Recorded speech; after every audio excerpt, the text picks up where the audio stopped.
Envie d'en savoir plus sur la formation aux 5 nouveaux actes délégués des aides-soignants? Curieux de savoir comment les fonds de formation peuvent vous soutenir à travers le projet Penta Plus? Vous êtes au bon endroit. Cette vidéo est destinée aux employeurs, aux services des ressources humaines et aux référents formation des institutions de la Commission paritaire 330 et 319 bicommunautaires. Au terme de la vidéo, vous aurez reçu de l'information sur le contexte, la manière dont l'enseignement s'est adapté et enfin les soutiens financiers que les fonds de formation vous proposent. Rapidement, un petit aperçu du contexte. Donc en 2019, un nouvel arrêté royal voit le jour. Il prévoit l'élargissement des activités infirmières qui peuvent être déléguées aux aides-soignants et les conditions dans lesquelles les aides-soignants peuvent poser ces actes. Les aides-soignants enregistrés doivent donc suivre une formation complémentaire avant de pouvoir effectuer ces 5 actes supplémentaires. Alors, quels sont ces 5 nouveaux actes délégués? Eh bien, mesurer les paramètres concernant les différentes fonctions biologiques, y compris la mesure de la glycémie, administrer des médicaments préparés par un infirmier ou un pharmacien, alimenter et hydrater le patient par voie orale, enlever manuellement un fécalome, enlever et remettre des bandages ou des bas de contention. Comment la formation s'organise-t-elle? Eh bien, depuis 2020, l'enseignement pour adultes a intégré ces 5 nouveaux actes à la formation de base. Et ce n'est que depuis 2024 que l'enseignement secondaire de plein exercice en a fait de même. Les aides-soignantes qui travaillent doivent donc suivre une formation complémentaire de 150 heures pour pouvoir pratiquer ces 5 nouveaux actes délégués.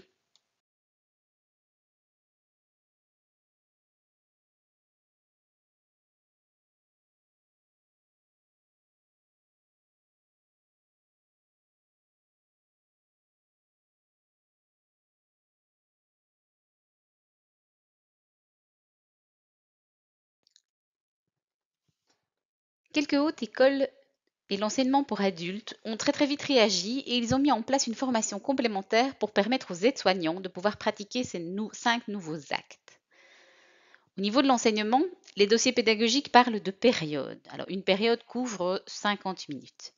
L'arrêté royal parle de 150 heures qui, une fois converties en périodes, correspondent à 180 périodes de 50 minutes. Le dossier pédagogique de l'enseignement pour adultes prévoit donc une formation de 180 périodes, dont 90 périodes théoriques et 90 périodes de stage. Quelques hautes écoles et l'enseignement pour adultes ont très vite mis sur pied une formation complémentaire pour permettre aux aides-soignants de pouvoir pratiquer ces 5 nouveaux actes. Au niveau de l'enseignement, les dossiers pédagogiques parlent de période et une période couvre 50 minutes. Or, l'arrêté royal parle de 150 heures, des heures de 60 minutes, qui, une fois converties en périodes, correspondent à 180 périodes de 50 minutes. Le dossier pédagogique de l'enseignement pour adultes prévoit donc une formation de 180 périodes, dont 90 périodes pour la formation théorique et 90 périodes pour les stages. À la demande des partenaires sociaux, l'enseignement pour adultes a créé des modules d'e-learning pour les travailleurs du secteur. Concrètement, depuis mai 2024, 60 des 90 périodes théoriques peuvent être suivies en ligne. Elles sont réparties en 4 modules qui sont disponibles sur la plateforme d'enseignement à distance de la Fédération Wallonie-Bruxelles. Pour vous présenter la plateforme et les modules en ligne, une vidéo explicative est disponible sur notre site. Elle a été réalisée par le Centre de ressources pédagogiques de la Fédération Wallonie-Bruxelles. Vous trouverez également sur notre site un document PDF qui explique comment l'aide-soignant peut s'inscrire sur la plateforme de l'enseignement à distance. Il restera alors 30 périodes théoriques qui correspondent aux activités pratiques qui devront quant à elles être suivies au sein d'un établissement ou elles pourraient être organisées également au sein de votre institution. Et enfin, l'aide-soignant devra réaliser 90 périodes de stage. Quel soutien propose le secteur? Les partenaires sociaux, à travers les fonds de formation, ont mis en place le projet qui s'appelle Penta Plus. Alors, ce projet est prolongé jusqu'au 31 décembre 2027. Il prévoit 2 volets, le volet formation et le volet embauche compensatoire. Au niveau de la formation théorique des travailleurs, 2 options s'offrent à vous. Soit vous orientez vos travailleurs vers les formations organisées dans les écoles, c'est l'option A, soit option B, vous encouragez la formation à distance de vos travailleurs et vous complétez la formation avec une formation sur site de 30 périodes.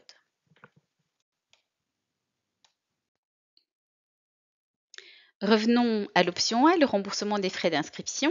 Cette option est simple. Vous inscrivez vos travailleurs à des formations organisées par les établissements scolaires. Vous conservez la preuve de paiement des droits d'inscription et des frais complémentaires. Vous introduisez ces preuves de paiement à la cellule Penta Plus qui se chargera de vous rembourser avec un montant plafonné à 280 € par aide-soignant en Fédération Wallonie-Bruxelles et à 300 € en communauté germanophone. En quoi consiste l'option B? L'option B prévoit que dans un premier temps, les travailleurs suivent les 4 modules en ligne sur la plateforme de formation à distance de la Fédération Wallonie-Bruxelles. Dans un second temps, les aides-soignants suivent les 30 dernières périodes sur site, c'est-à-dire dans votre institution. Pour activer cette option, vous devez former un groupe de 17 aides-soignants. Ces aides-soignants peuvent provenir de diverses institutions. Par exemple, vous avez 10 aides-soignants à former. Vous pouvez demander à une maison de repos voisine si elle ne souhaite pas également former des travailleurs et compléter ainsi votre groupe. Une fois le nombre de 17 atteint, vous pouvez contacter un établissement parmi la liste des établissements de l'enseignement de promotion sociale qui organisent la formation complémentaire. Expliquez-leur votre intention d'orienter vos travailleurs vers la formation à distance et d'organiser ensuite les 30 périodes sur site. Si l'école marque son accord, je vous invite à fixer les 30 périodes en présence avec l'établissement. Prévoyez suffisamment de temps pour permettre à vos travailleurs de suivre la formation à distance avant que ne démarre la formation sur site. Les travailleurs qui n'auraient pas l'attestation de réussite des modules en ligne se verront refuser leur participation à la formation sur site. Ne démarrez donc pas la formation en ligne sans avoir trouvé un établissement de l'enseignement de promotion sociale avec qui collaborer et sans avoir reçu l'accord de l'équipe Penta Plus pour le financement de la formation. Au niveau financier, vous ne devez rien payer. Les modules en ligne sont gratuits et les établissements de l'enseignement de promotion sociale sont financés en partie par le secteur, via les fonds de formation, et en partie par la Fédération Wallonie-Bruxelles, cela grâce à une convention de collaboration qui nous unit. C'est notamment pour cela que nous avons besoin de vous donner un accord. Chaque formation implique des coûts pour les fonds, même si l'argent ne circule pas via vous. Encouragez vos travailleurs à suivre les formations en ligne en leur indiquant clairement le délai. Prévoyez un horaire adapté, un espace, une salle pour permettre aux aides-soignants de suivre sereinement la formation. Je me permets de vous rappeler que les heures nécessaires pour suivre ces modules en ligne sont également considérées comme des heures de formation et donc comme des heures de travail. Elles sont couvertes par l'embauche compensatoire. L'embauche compensatoire, quelle que soit l'option choisie pour le volet théorique, chaque travailleur qui suit la formation ouvre le droit au financement d'une embauche compensatoire. Le secteur prévoit donc le financement pour couvrir le remplacement des heures du travailleur pendant la formation théorique. Concrètement, le volet théorique dure 90 périodes et pour chaque période, les fonds prévoient le financement de 21,30 € par heure. Si le travailleur utilise ses heures de congé d'éducation payées, celles-ci seront déduites du financement. Comme dit précédemment, l'embauche compensatoire couvre aussi le temps nécessaire pour suivre les modules en ligne. Ce financement n'a lieu que s'il y a réellement une embauche compensatoire qui est mise en place dans votre institution. Vous pouvez mutualiser les heures et donc s'il y a par exemple un groupe de 20 étudiants qui suivent la formation, l'employeur, vous pouvez demander jusqu'à 1800 heures d'embauche compensatoire. Vous devrez envoyer des justificatifs et 3 types de contrats sont acceptés dans le cadre de l'embauche. Il s'agit soit d'un contrat à durée déterminée ou indéterminée d'un nouveau travailleur, soit une augmentation du temps de travail d'un travailleur de l'institution ou du travailleur qui est en formation. Et enfin, cela peut également être un contrat d'étudiant. Mais attention, les contrats intérimaires, eux, ne sont pas permis. Tenant compte de votre difficulté à trouver un remplaçant, une flexibilité est de mise. Le remplacement peut se faire du premier jour de la formation jusqu'au 31 décembre de l'année qui suit. Donc, par exemple, Madame Dupont a suivi la formation du 1er septembre 2024 au 30 novembre 2024. La personne qui va la remplacer peut effectuer ce remplacement à partir du 1er septembre 2024, date de démarrage de la formation, jusqu'au 31 du 12 2025 inclus. Et le stage dans tout ça? Eh bien, le stage peut être réalisé chez l'employeur si l'institution offre le cadre approprié. Donc, vous pouvez organiser le stage de vos travailleurs au sein de votre institution.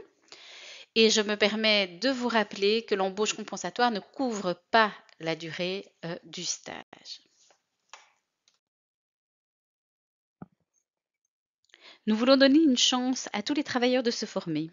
Et pour vous, en tant qu'employeur, ce projet est une opportunité d'être soutenu dans la formation du personnel, mais également d'éviter d'avoir deux catégories de travailleurs sur le terrain. Nous sommes arrivés au terme de cette vidéo. S'il vous reste des questions, je vous invite à envoyer un mail à l'adresse que vous voyez sur l'écran, donc pentaplus@fe-bi.org. Vous trouverez également cette vidéo, mais également une vidéo de présentation de la plateforme d'apprentissage, des documents administratifs, la liste des écoles et j'en passe sur le site de FEBI. Et enfin, il me reste à vous souhaiter une excellente fin de journée. Au revoir.